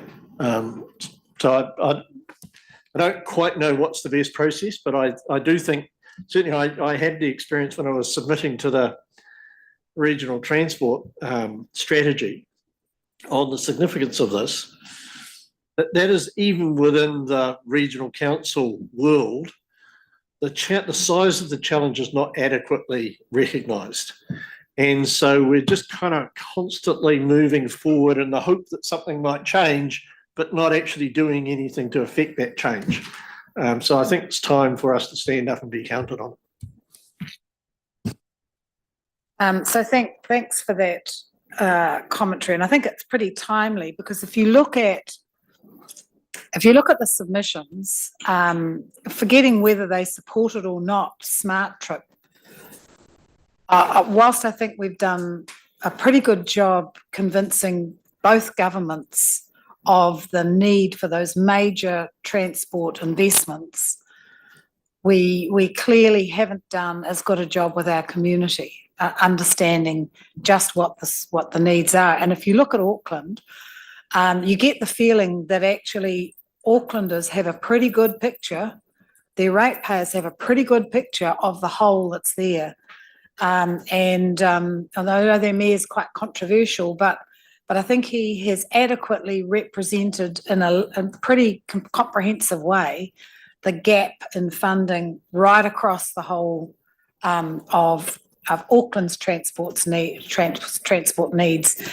And going into an elected council here in July, I think it's critical that the community also understands just what that is, because even our local roading, if you put the big 5 projects or 6 projects to one side, just our local roading relies on half of its funding from central government and half of it from rates.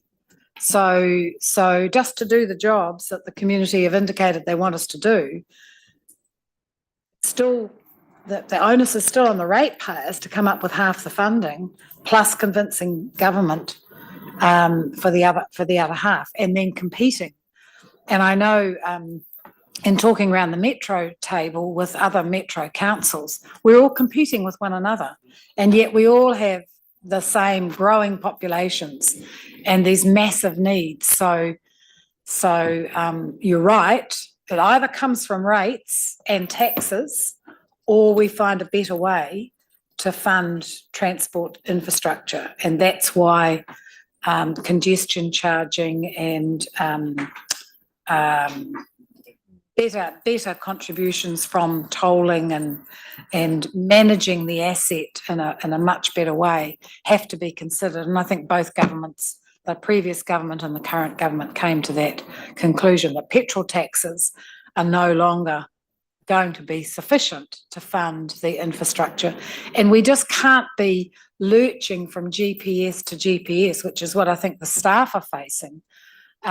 Whenever there's a change of government, the GPS changes, and Tauranga has suffered from that over the last decade.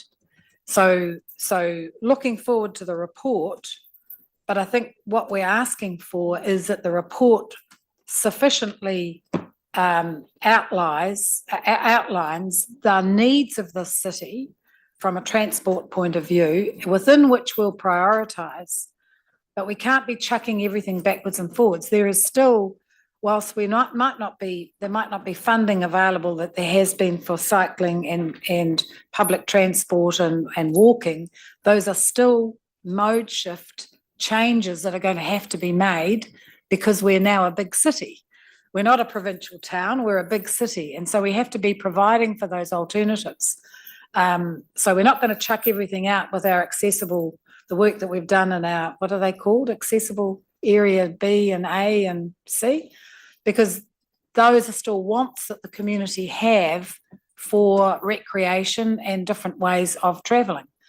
But they're not necessarily going to be funded in the way that they have been in the past. So we don't chuck them all out, they're still there, but they just might not be the top priority to get funding, however it comes from central government and the GPS. And I think the important thing is that the actual full realities of the gap of the needs of this city and the funding that's going to be available is very clear for the community to recognise, because it just can't come continually from rates and from taxes. Just to follow on with the same theme, it's interesting. We just had the conversation about waters and, how successive governments under your, when you're in government, tackling that problem and that issue over the last 6 to 9 years, and now that's been handed back to local government to work through how we resolve, which is a similar issue when we think about transport. So how do we fund and deliver the services that community needs, whether that's waters or transport through rating? But it's essentially the same issue. We need to find a way through. I support the comments that Stephen's made, as we do need to be thinking differently, and the government is thinking differently, but we need to tell a good story around, how we deliver this, which I think is one of the failings from a waters perspective. I don't think we did that well enough, or the previous government did that well enough, about what the costs were, the true costs, and then also what the benefits are. The city's had pricing, water metering for such a long time to manage its demand. But as a growing city, with managing renewals and all those kinds of things, those things over time, don't go away, and we need to keep up. And the same when when we think about our transport system. So for me, they are similar issues that we do need to tackle, but we do need to be able to tell that story about what the true costs are and how we manage, and what the benefits are and how we manage those. I'd just like to pick up one particular point, Anne, that you made, and it's certainly some space that I'm in. It's about being very clear, not just related to transport, but across the board, of what is important to this city and this community that endures over a period of time. Because there is always the risk, and there's the odd example around where we focus on following the money. Often that can have implications, and often financial implications for the council, because we're the ones that seem to have to top up. But I think it's important in terms of clearly understanding what's in the best interest of this city and community in the longer term. Picking up your point, those priorities will change over time. No particular issue with that, but let's not throw the baby up the bathwater, and make sure that we clearly understand what is important in that longer term. The more immediate priorities may change, that's fine, but certainly setting that path often well beyond a 10-year LTP. And if there is one issue that frustrates me, is that the LTP, it's really a misnomer, because A, it's reviewed every 3 years, well, potentially every year in terms of an annual plan. So it's really having that longer term view that I think there is a high expectation around this city that is well in place, so people understand and clearly know what some of those key long-term outcomes are. I think what we've all learned is that, just as we heard from Wally with waters, that having your plans made and in place, and then prioritising based on what funding is available from central government, etc. Things happen, money becomes available. You've got the plans sitting on the shelf, and you can pull them down and put them up as a project. And we're well served by that. And I think things like shovel ready and COVID, and I never forget with NZTE, when the Gisborne rail line went out, the government made some money available for some safety improvements. NZTE pulled a couple of projects off the shelf and away we all went. And so that is prudent. And I think in that list of projects, we can have a number like that. Should funding become available, this is what our community have said they want, and we can put those into place. Okay. Yeah, Te Pio. Ai morena tātai. I did just want to raise one issue, and because we have raised it over a number of the infrastructure type projects, and that is around community education.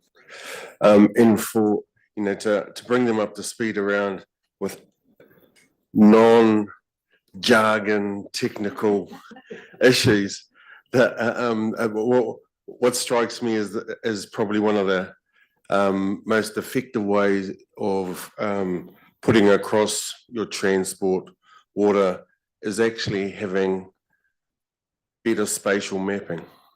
So, you know, the opportunity to, like we were talking about the dashboard. If we had a transport dashboard that identified this is where we are, these are our future projects for the next 10 or longer, it would give those communities a better opportunity to see what's happening in their community.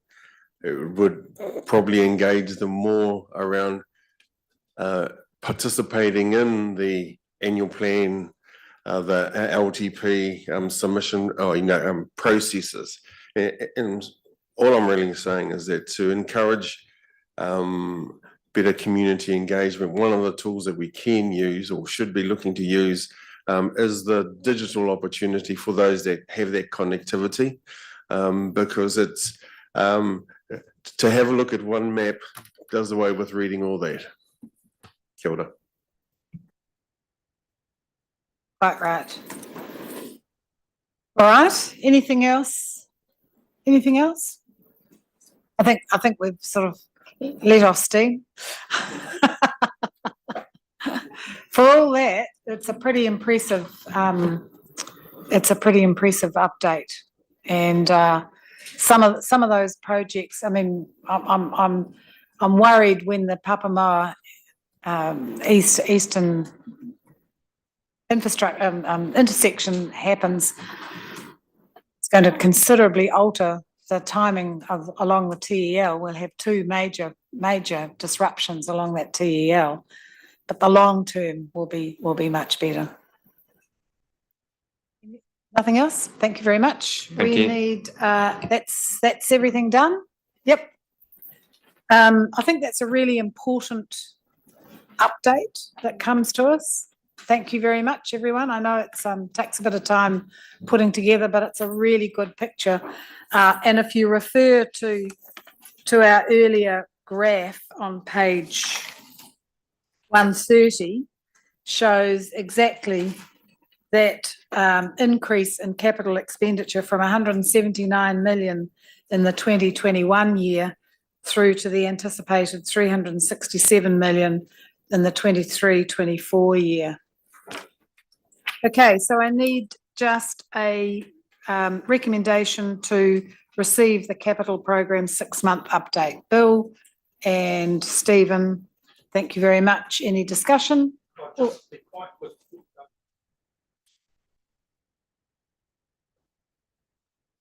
Sure. You want all the slides circulated?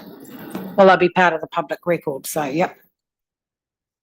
All those in favour say aye. Against, carried. Okay, I see that we have Kath sitting there to talk to us about Lagoimas and privacy requests. Kia ora. Not quite as exciting as the preceding presentations, but I'll be quicker. We've had a busy quarter. We've had a 35% increase on the quarter before. I would attribute that to elections, and we had multiple requests from some people who wanted information about councils across the country as well. Also, I would say we've had a lot of requests for CCTV footage. And I can only put that down to drivers and people wanting privacy requests for incidents and accidents that have happened. CCTV coverage. So we've been quite active in that space.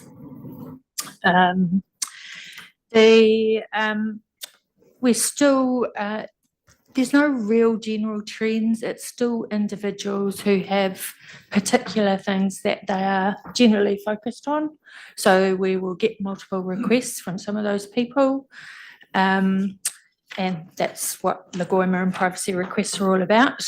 We have had some ombudsman investigations, preliminary investigations. Generally, ombudsman can't investigate operational decisions that are made.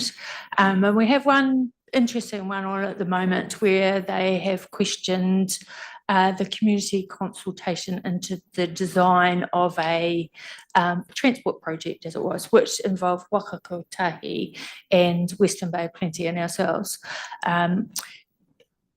These investigations are sometimes quite a long way after the event, so possibly some of them are like up to 2 years before they actually determine whether they're going to investigate. So those are kind of the main highlights. Yeah, busy, and we seem to be getting busier each quarter. And of course, you know, we announced all the LTP information that always generates some requests. Plus, we've got the local election that will be coming up in July, so that's generating some interest as well. Thanks, Kath. Any questions? Really, really good to see that that 98% responding. So that's really good work. I think you're going to get busier. Yep. Bill. Thanks, Kath. I just wanted to get a bit of a feel. How do we say compare regarding requests, etc., for the likes of another metro such as Hamilton? I know the answer to that. We do get a quarterly report, and I would say we do pretty well. But there's no real national reporting done around, you know, council's performance from the ombudsman who would be doing that type of thing.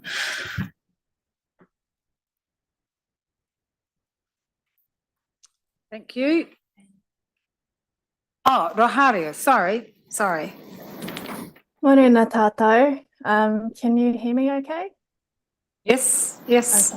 I really enjoyed the discussion so far today. But my specific question around Lagoimas, in terms of the requests that are coming through, are there any that, what's the word? Are there any that we could address by proactively releasing information? So I'm just wondering if there's a way to reduce the number of requests by, proactively releasing. I think that's very true, and I think the point that Te Pio was making around having information available around big projects, you know, on our website and making it accessible to as many members of the community as we possibly can certainly helps. And because we actually use the information we have on those sites to provide responses. So, and alerting people to the fact that they can find information and where they can find it and where they can go if they have questions to ask about specific projects. We're working to get a lot more of these our reports published proactively as well. So those that have previously been public excluded, so we're moving into a process where we're going back and reviewing them and making them available. We publish we don't publish all of our Lagoima because some of them are individual issues, but we do publish those where we consider there's a high public interest test. So they're on the website as well. So I think it's a really good question.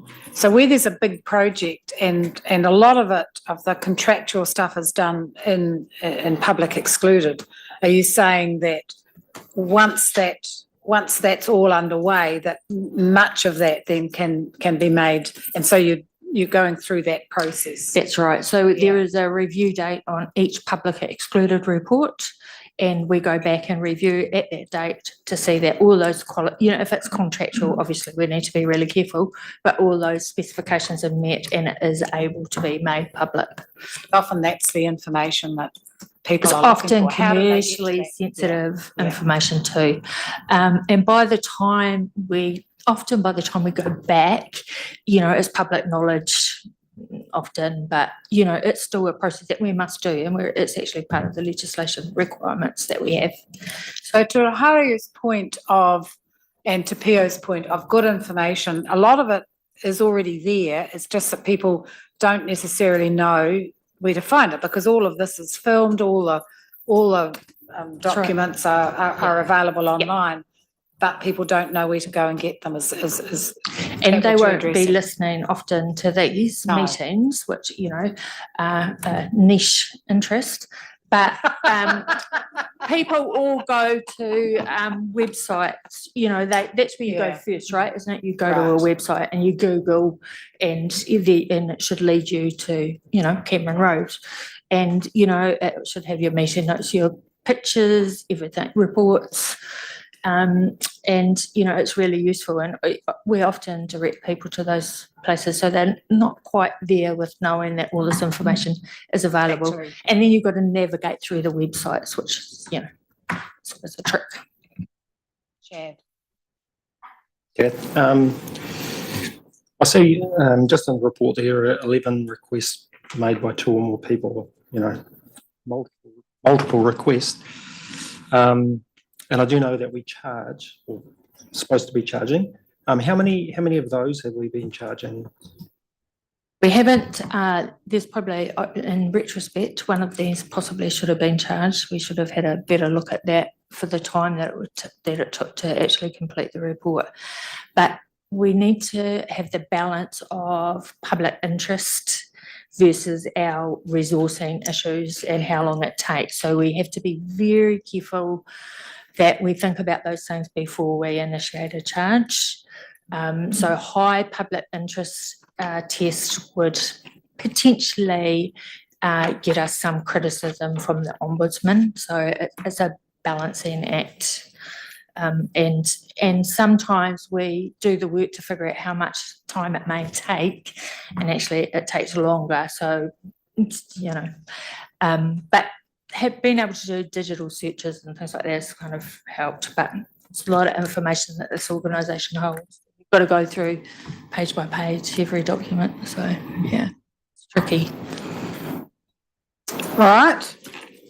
Someone, you've moved? It's been moved and seconded. Bill's moved. Bruce has seconded. We received the report. All those in favour say aye. Against, carried. Thank you. Okay, so I think we'll move into public excluded, and then we might just have a 5-minute stand up and move around. So would someone like to move that we go into public excluded for the reasons outlined in the agenda? Bill moved and Stephen seconded. All those in favour say aye. Against?